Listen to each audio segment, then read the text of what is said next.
Welcome back to our channel, Grace Woji once again.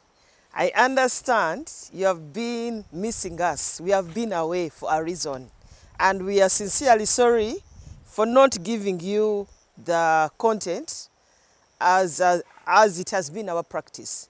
But one of the reasons for our disappearance from the cameras and from not showing you our videos, we have been super busy. The real farmers will understand when I mean super busy.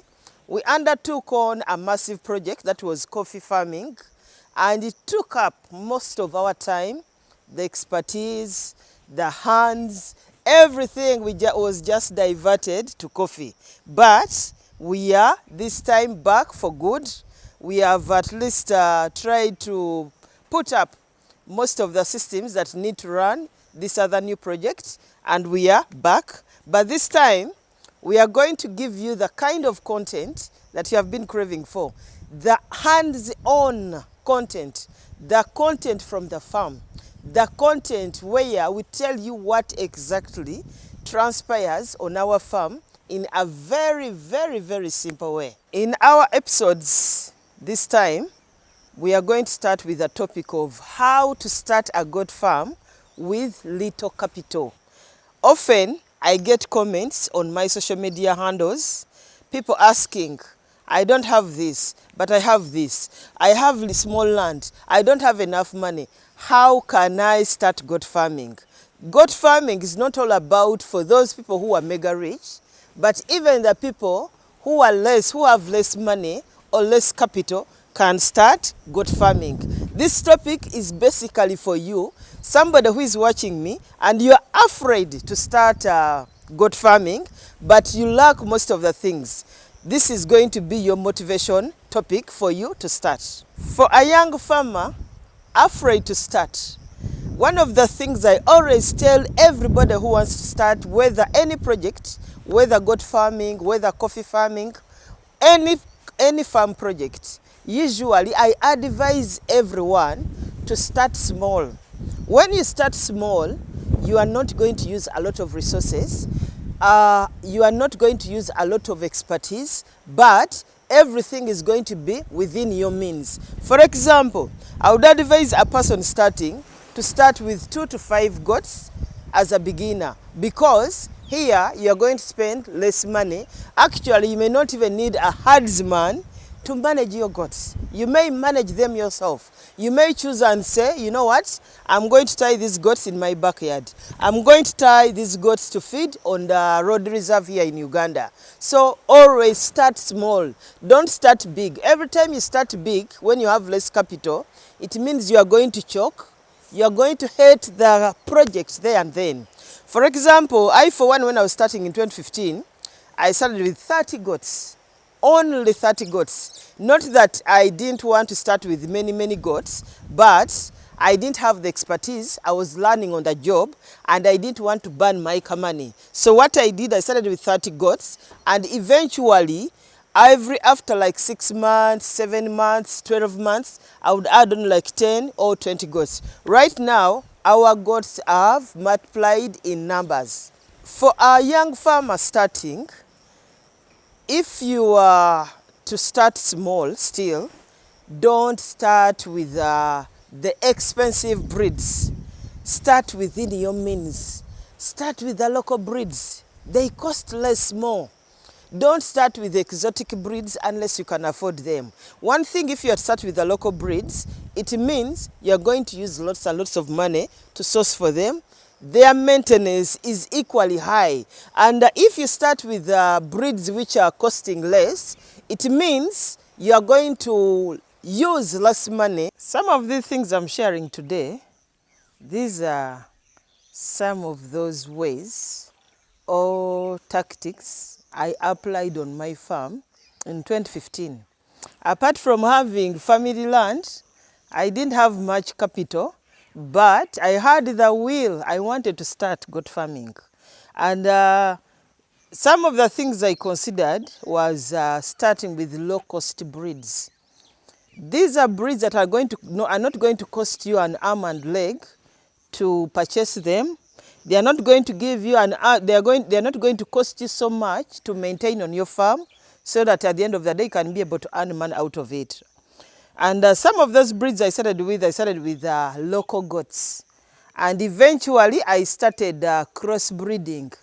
Crossbreeds and local goats, I consider them low-cost goats. They cost less. They don't cost an arm and leg. And on top of that, they are hardy, they easily adapt, and they are easy to look after. That even if you are learning, you are a learner, you always have the experience, you always have the time to learn from them, that they will not die on you any day. Unlike when you invest in high-cost breeds like pure breeds like from South Africa. So as a learner, I wouldn't advise you to start with the pure breeds. Pure breeds or a very high blood percentage of a goat. They are going to cost you an arm and leg unless you have the capacity or you have the money to start.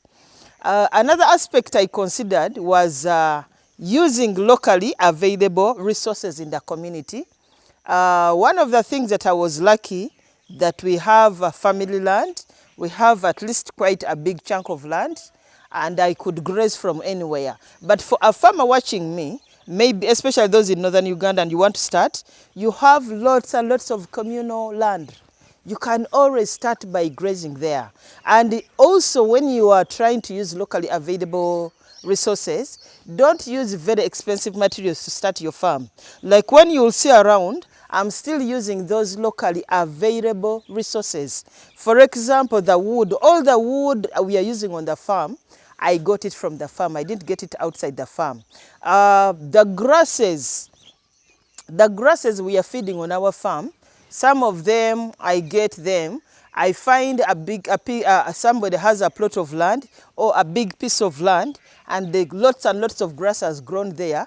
All I have to do is ask them, can I chop this grass and use it for my feeding to the farm?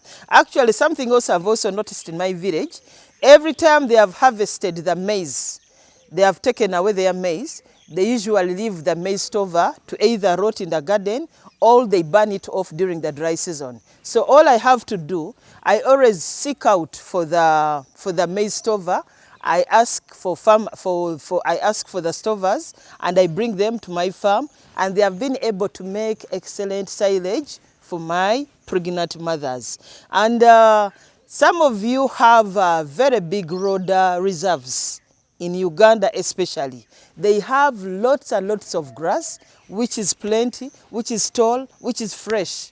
Simply talk to either the local leaders of that area, or maybe the town clerk, or maybe the person responsible. Don't simply cut people's grass. They may arrest you. Simply just like how government cannot allow you construct tarmac a road, you need to seek for permission. So you can mow that grass or slash it, take it to your farm, and then feed it to your animals as hay. Still, this is still using locally available resources to use on your farm to avoid spending lots and lots of money. Actually, still on the point of using locally available materials, some of you who saw my farm from the beginning, I have a mud house. When I was starting in 2015, I didn't know where to stay, and I couldn't keep commuting from Kampala every day. Actually, there's a time I would look out for a lodge, and by that time I was using only 15,000 per day, and I consider it a lot of money. I was eating into my profit. All I did was to get a Tanzanian neighbor who constructed for me a mud and water house out of mud and cow dung, which we had at the farm. And the house is still there up to now, and my people are still using it up to now. And some of the other houses we have on the farm are grass thatched. This grass is cut from the farm. So first, position yourself. If you feel that the money has accumulated from your goat farm, you can always upgrade from what you started with. But the gist of it all, start with locally available resources. As a starter with little capital, don't go for the fancy infrastructure. Some of these things you are seeing on social media, they may not necessarily apply to you. You may not have the money to construct a raised goat pen, but I've been to farms with very healthy animals. I always share them on my TikTok and also YouTube. I've been to farms in Sembabule, I've been to farms in Rushere, I've been to farms in Chiruhura. They have not constructed fancy structures. These fancy structures are going to cost you so much that they are going to eat into your capital of stocking your breeding animals. So start with small things. Use those locally available materials. You may have iron sheet pieces. You can put them together and maybe put them on the side to be buffers for your animals. You may have a number of trees on your farm. You may cut a few for your infrastructure. At the same time, my camera person is going to show you the structure I started with in 2015. It had very simple wood. It was so rough. It served the purpose as to why I put it there. But after many years, and I've gotten money out of goat farming, and I've started other goat projects, I've been able to construct the infrastructure I dreamt of all along. So let not less capital stop you from starting your goat farm. Some of you may wonder that, you know, I cannot start a farm, I don't have a piece of land, blah, blah, blah, blah. There is always an avenue. I, for one, if I didn't have family land, I would still be a farmer somewhere. Maybe I would be hiring a farm. Maybe I would look out for a farmer who is only grazing cows on his farm, and I ask him to put on my project there. So these are so many different avenues you can get money out of it. You are beginning, you have less capital, and maybe you are several of you, you are like 5 of you. You can partner together as friends. You can partner together as relatives, though some of you have reservations with partnerships, because Ugandans, we are known for being not so good with partnerships. We always want the easy way out. We only want to look at the profit bit. We don't want to go through the struggles. And these are some of the things that are failing our cooperatives from operating, from being a success. Actually, what I've observed among farmers and even other people out there, they always want the easy way out. They don't want to put in the hard work. So when you choose to partner with other farmers, especially if you have little capital, ensure that you assign roles. Who is going to put in what? How much time will each person put in? How much money? If this person has put in less money, it means it's going to compensate in other ways. These are things you have to look into before you have a partnership with somebody. So you have less capital, partner with other people with less capital or more money with you. Or maybe for you have the time and you don't have the money, and maybe they have the money. You can have a partnership and see what is in it for you. And maybe after some time, you may opt to have your own project, or you may continue with that kind of partnership. Are we together, farmers? In my neighborhood, and as a child, these are things I grew up seeing, especially from my relatives and also our neighbors, where they lease animals to those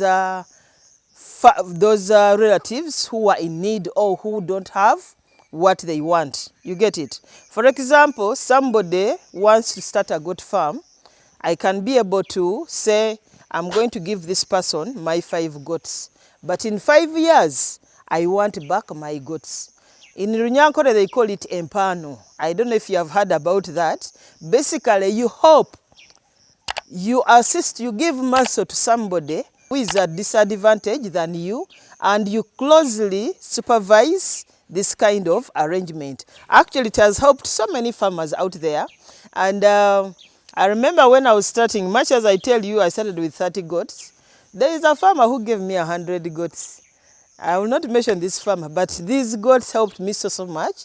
I was able to make enough profit, and within 2 years, I had been able to pay her back. Lastly, the government mujikuba naye ine ebintu ebimu byekola nga jebiri naye sometimes we argue out of ignorance, we argue out of nga tetumanyi. Government has facilities. Government has credit facilities. For example, there is agriculture credit finance.